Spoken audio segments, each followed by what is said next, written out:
and show how one could or could not. Keeping it on the P for real. Gotta tune in to Yo, these ladies brothers. and gentlemen, TZ Vaughn Savage and Jay Lauer is in the fucking building. Keep It P podcast. Be one to you players. Y'all tune in to their podcast here. You know what I like? I like the fact that, like, the notifications come right after the intro. Nobody ever gets to see that sweet intro, man. What's up with y'all this morning, man? How y'all feeling, man? I got something for y'all, man. Nobody's talking about the 4 black students that were shot in Pittsburgh this week, man. Ain't nobody talking about that, man.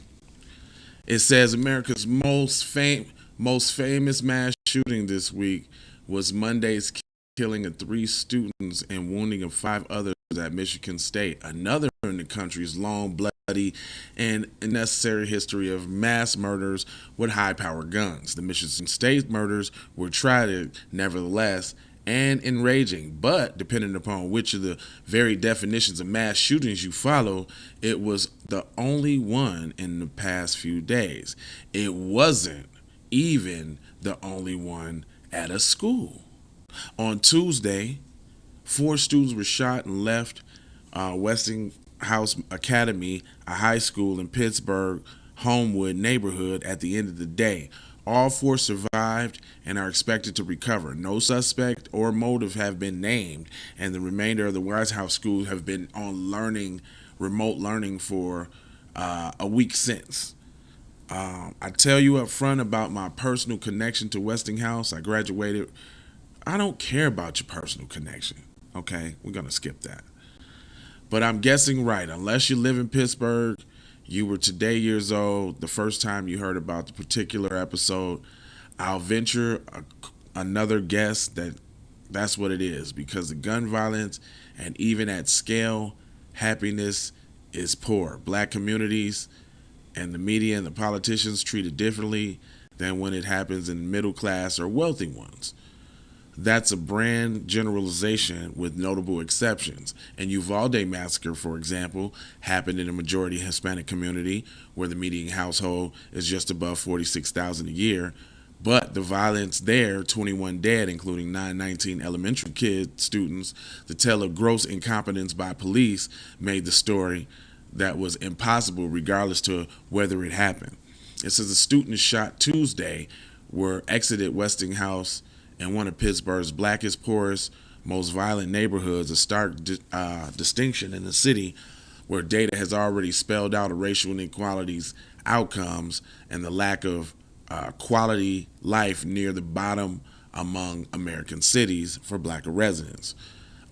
At large, being a predominantly black neighborhood does not make the community inherently poor or violent, although Pittsburgh and elsewhere, poverty and violence do closely track historical patterns of segregation and disinvestment. What also closely mirrors those patterns in the causelessness in which instances of violence they were treated by media and sometimes even local officials. It's hard to believe, for instance, they had 4 teenagers being shot leaving school in one of Pittsburgh's wealthiest white suburbs, Mount Lebanon, a borough of roughly 33,000. That's 90% white, with a median household income of $107,000. The story wouldn't have drawn more interest and inquiry. Why? I can imagine NBC host Lester Holt is asking, primetime slot, did violence visit here in such an enclave of safety and privilege? The question we all should be asking is why mass shootings are tolerated anywhere from any reason without asking a single time, why does it happen? So let me get this straight. The Root by Byron I'm Not Black Allen has an article talking about that was a domestic racial attack. Was it, fam? Is you from there, fam? You know what's going on? KIPP family, we got my mans in here. Cedric, you know what's going on? You know you family now. You done tapped in, bro. Wile E. Coyote. I like that. Was of course it was a racial attack, and they're of course not gonna frame it that way because we ain't Asian. But also I want to say this, Root, you just made an article about an attack that happened that nobody's talked about, and you ain't talk about it either. You just mentioned that it happened. You ain't getting no details. You ain't. I'm glad that the 4 students are gonna be okay and nobody was killed, but fam, look what you just did. I don't know. Did you pay attention to that when you wrote this? Did you say, hey, we're gonna write an article about a shooting that happened and not write an article about it? You talk more about Michigan State and Uvalde than you did the one where the black people got shot.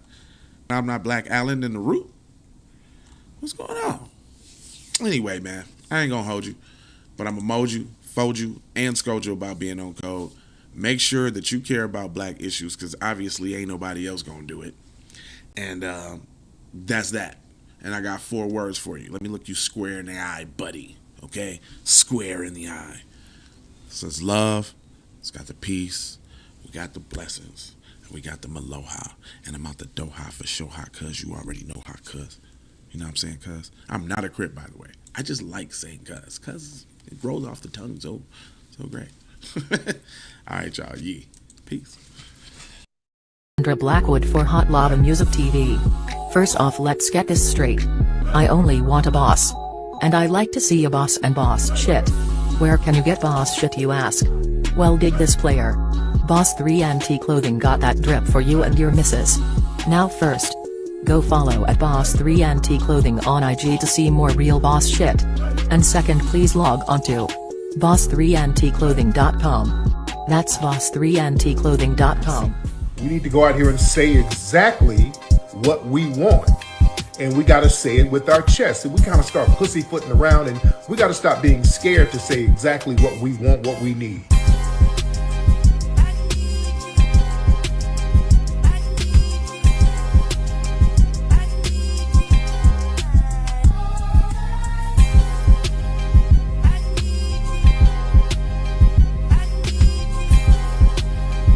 We need that paper.